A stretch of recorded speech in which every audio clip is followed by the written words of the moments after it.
telah kita tahan selama 1 bulan penuh. Namun, tidak terasa kita telah berhasil melawan segala godaan nafsu tersebut. 11 bulan kita telah melakukan salah, hilaf, dan dosa.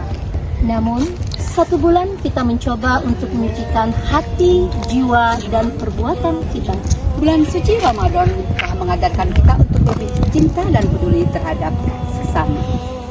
Ramadan juga telah mendidik kita bagaimana untuk lebih mendekatkan diri kepada Allah Subhanahu wa Ta'ala. Alhamdulillah Allah mempertemukan kita di hari kemenangan ini dengan begitu luar biasa.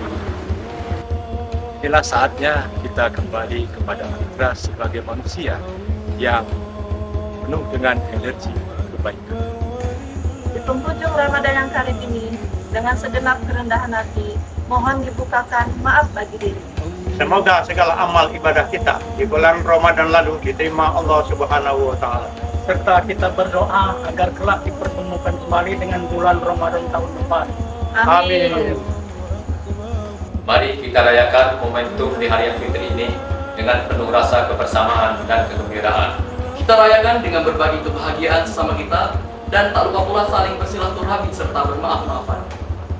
Kami keluarga besar SMA Negeri 2 Palembang mengucapkan Selamat Hari Raya Idul Fitri 1 Syawal 1440